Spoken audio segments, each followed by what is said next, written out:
Le soir où je regarde mourir Athena Liu, nous sommes en train de fêter son contrat télé avec Netflix. Pour comprendre cette histoire, il faut d'abord savoir deux choses sur Athena. Primo, elle a tout.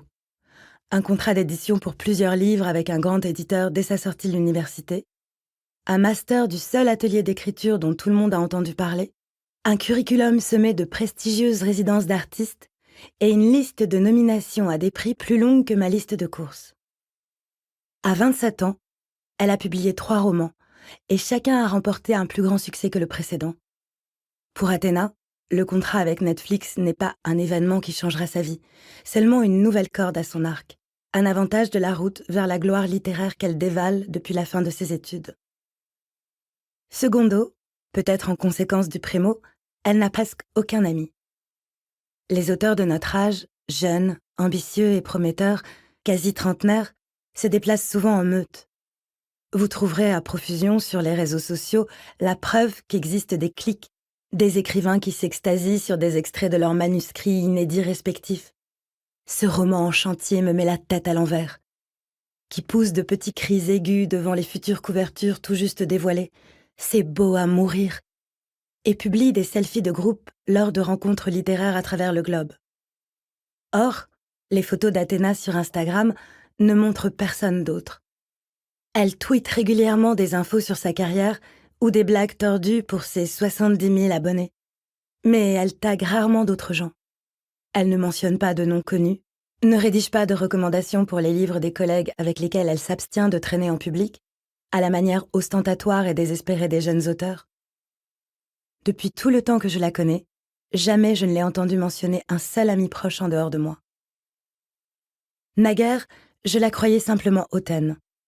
Athena connaît un succès tellement démesuré, ridicule, que l'on comprendrait son refus de se mêler aux simples mortels. Athena, on peut le supposer, bavarde exclusivement avec les détenteurs de coches bleues et les autres auteurs de best-sellers susceptibles de la distraire par leurs observations exceptionnelles sur la société moderne. Athena n'a pas le temps de frayer avec la plèbe. Ces dernières années, toutefois, j'ai conçu une théorie différente. À savoir que tout le monde la juge aussi insupportable que moi. Il est, après tout, difficile d'avoir pour ami quelqu'un qui vous surpasse dans tous les domaines. Selon toute probabilité, personne d'autre ne la supporte, car il est intolérable d'essayer sans cesse, mais en vain, de se hisser à son niveau. Selon toute probabilité, ma présence ici me révèle absolument pitoyable. Donc, ce soir-là, Athena et moi sommes seuls dans un bar en terrasse de Georgetown, bruyant et dispendieux. Elle s'envoie des cocktails comme si elle avait le devoir de prouver qu'elle s'amuse, tandis que je bois pour anesthésier la connasse en moi qui souhaite sa mort. Athena et moi ne sommes devenues copines que par un concours de circonstances. Nous habitions le même étage lors de notre première année à Yale, et puisque nous savions toutes les deux depuis l'âge de raison vouloir devenir écrivaines, nous nous sommes retrouvées dans les mêmes séminaires d'écriture. Nous avons publié des nouvelles dans les mêmes magazines littéraires au début de nos carrières, et quelques années après notre sortie de l'université, nous sommes installés dans la même ville. Elle, pour occuper un poste prestigieux de sociétaire à Georgetown, dont la faculté, s'il faut en croire la rumeur, a été si impressionnée par une de ses conférences à l'American University que le département lettres a créé pour elle une chaire d'écriture créative. Moi, parce que la cousine de ma mère possédait à Rosslyn un appartement qu'elle me louerait pour le prix des charges si je n'oubliais pas d'arroser ses plantes.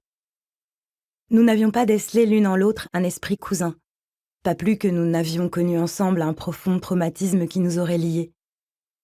Nous nous retrouvions simplement toujours au même endroit, à faire les mêmes choses, si bien qu'entretenir des rapports amicaux s'avérait commode.